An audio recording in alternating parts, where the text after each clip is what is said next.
The final episode in this series. This is going to be a summary and a complete guide to Sword. It's going to go over some of the skills that I've already talked about, all the damage stuff, all the sword combos, movement tech, and a lot more, so make sure to stay till the end. For starters, let's quickly go over the damage values. Your lunge is going to do 120, your quick melee is going to do 40, and your slash is going to do 88. The lunge and quick melee is going to be your sword counter. That's going to be basically an animation cancel that can one-tap lights and will start off almost any sword combo.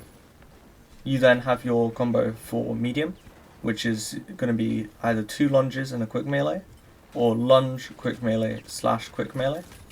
And then for a heavy, you've got lunge, melee, slash, quick melee. Or your second best option is 3 lunges. I went over this in a lot more detail in the first episode, so make sure to go check that out. Moving on to movement, the first one you need to know is the sword hop. You basically just jump towards the end of your dash. It's really important for movement. Then you've got your super dash, which is where you dash towards the end of a lunge, and you can combo this with a sword hop to go even further. You've got a dash pad with the lunge, it saves you a dash, it's really important to know.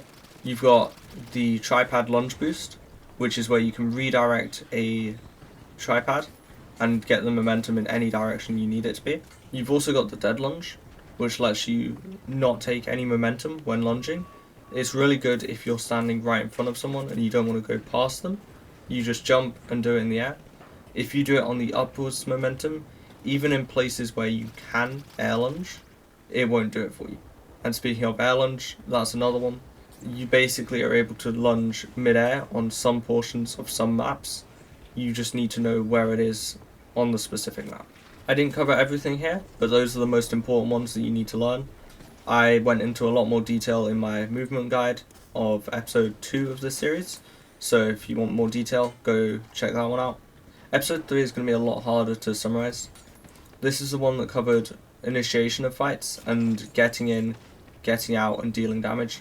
It was a lot more of a personal VOD review in the moment, rather than actually teaching you guys, but I do think there's some takeaways. Specifically, when you go into a fight, you are either there to get damage or get kills. You're not going to get a heavy, or 3 heavies even, from full health to 0, unless they are completely incompetent. You're there to either get opening damage for your team, or finish off on low enemies, or take a 1v1 engagement, but you're not going to want to go into a 1v3 that you can't win. When escaping a fight, you can use Gateway, you can use Nullifier, you can use Vanish Bomb. You just need to, if you've got util, use it. That's the best way to get out of any fight, that's what you're going to need to do most of the time. Your lunge is really good for saving your dashes, so when you're in a fight, you only need to use 1 or 2 dashes, get out with the third, use Invis, use Gateway, whatever you need to use to get out. Episode 4 was the VOD review with Cookie. I would just say the key points that he gave were save your dashes, use whatever you can, Gateway or your lunge, to traverse instead of using dashes. Your dashes are really important in fights, and make sure you're using your loadout. If you've got utility, use it. A lot of the times in the fights I wasn't using Gateway, I wasn't using Gravity Vortex at all. If you've got it, you should use it. Or if you need it for stall, make sure you're using it for stall and you're not jumping in and giving yourself no opportunity to use it. To finish, I would like to thank Cookie and Misu. They recorded with me about a month ago. Big shout out to them, I couldn't have done this without them. That was 2 of the episodes that I really needed help with, and they've helped out a lot. I would also like to thank Helio for the inspiration for this final video. He made a video very similar. He's also a lot more experienced, so make sure to go watch that one. And finally, I would like to thank you guys for watching.